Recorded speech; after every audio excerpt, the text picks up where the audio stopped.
Well, welcome back and thank you so much for joining us. Now, you may or may not have heard about this next story, but as we speak, family members of a young girl who was shot dead in a taxi violence-related incident are still reeling. Now, these are just one of several reports that are putting pressure on stakeholders in the taxi industry to improve the sector. Let's discuss this further now with Phillip Taaibosch. He's the president of the South African National Taxi Council. Mr. Taaibosch, good morning to you. Thank you so much for joining us. Good morning, Ayanda, and thank you for having us on your program this morning. I was just saying to you that the last time I saw you, we were at the taxi rank downtown in Johannesburg, and we were speaking about various methods to try and improve the taxi industry. There was an SMS service where you could report bad behavior by drivers or perhaps rudeness, etc. How is that going?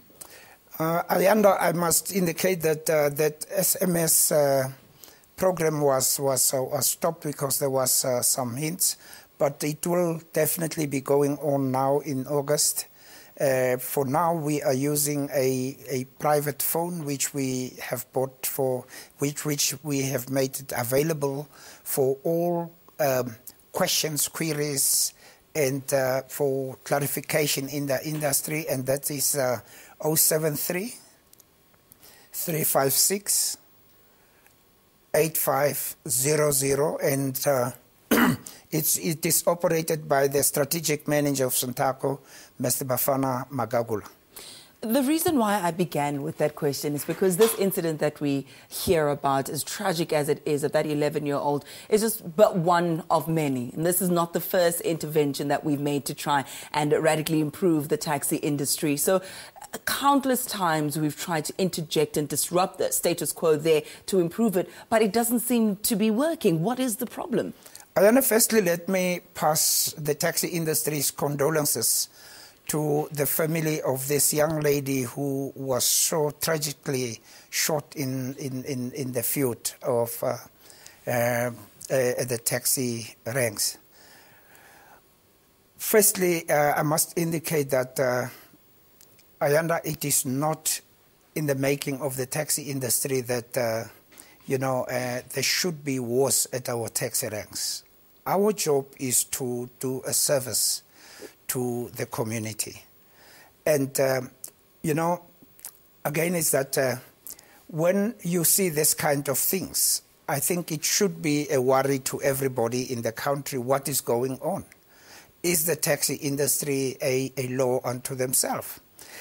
Is it true that when taxi people shoot each other, that the law is not even getting involved, is not intervening? The state agencies like your SABC are not getting involved. If you look into the shootings which have been taking place, not only with the public, but with the taxi operators themselves being shot at the taxi rank, you don't get to finality. What has happened? Who has been arrested? These cases are just closed. I can take you back to prior 2001, before the establishment of Santaco. If you look into the people who were shot, till today there is no answers. If you look into the people who were shot very recently in Mpumalanga, in KwaZulu-Natal, there is no response to that. Why do you think that is? My simple reason, and I need to be actually convinced otherwise, is that in front of the SABC and in front of the leaders of the SABC, both the minister, the commissioner, and the senior police, the life of a taxi operator is nothing. He is not regarded as a citizen of this country. And that's why we begin to believe that the people who think that the taxi industry is a law unto themselves might be right in some way, especially when it comes to this violence. But we, as the leaders of the taxi industry, I'm sure you would understand that we are business people.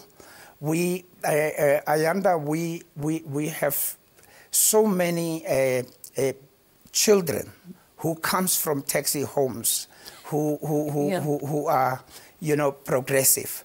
And for that matter, I don't believe that anyone can look at a taxi operator as a person who disregard the laws of the country. We want the laws of this country to be respected. Hence, we are asking for the Minister of Transport to give the taxi industry, and particularly Santaco and its association, limited regulatory powers for the industry to be able to regulate itself, including the control on the taxi ranks. If I may interject, I mean, I'm one of those children who grew up. My father was a taxi owner, and I remember whenever there were these marches or these meetings, we would be at home literally fearing for his life because we'd know that there's a possibility he may not come home alive due to disputes over routes and you name it. You say that it may or may not be a law unto itself, but it's run more like a mafia as opposed to a business. So I do understand that the life of a taxi owner and taxi operators, they do need to be protected, as the Constitution would say. However, do you understand why there's no sympathy, perhaps, for the taxi industry among commuters because the way that they're treated? When it comes to this particular case, and perhaps we're being presumptuous in feeling that everybody knows what had happened, maybe let's begin there and talk about what happened in this particular case that is the reason for why we're here today. Because we need to answer, an 11-year-old child has died. Who's accountable? You know, Ayanda, let me indicate that we are still also investigating, but we leave the bigger job to the police. And at the right time, we'll be able to respond to that question. But what is it that we will do when we find out who is it? And hence I'm talking about the limited regulatory powers. Because if the taxi industry has powers which can enable it to, for instance, if you look into the law society, if you look into the medical society, you find that when a doctor is found to have been grossly negligent, that doctor will be scrapped from the role by the medical society.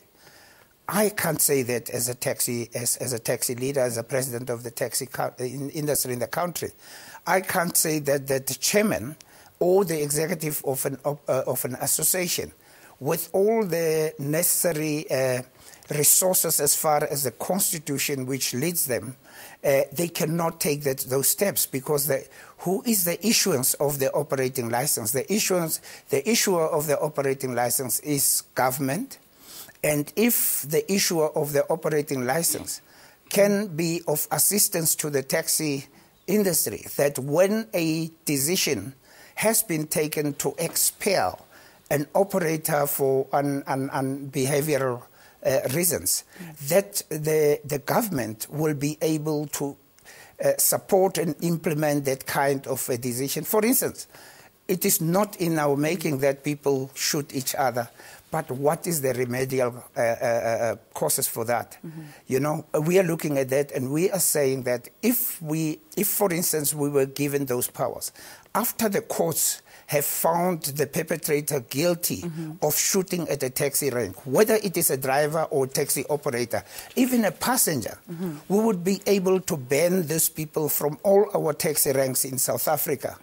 And we would use those powers not to oppress, but to ensure that we protect the vicinity in which we are operating. We'll have to unfortunately leave it there, at least for now. This is just one of those interviews that we could talk about for the full 3 hours of Morning Live. Mr. Phillip Taaibosch is the president of Santaco. And if you want to find out that number again that he gave out at the beginning of the show, it is on the screen as we speak. I'm going to read it to you in case you're busy making breakfast and you want to just jot it down. 073 356 8500. That's 073 356 8500, and that's if you have any grievances whatsoever related to the taxi industry. That story that we're talking about, an 11-year-old shot and killed during a taxi-related violence. It was a dispute between a queue marshal and some taxi operators there. A gun was pulled out and an innocent life was lost. Just one of several taxi-related incidents. And Mr. Taaibosch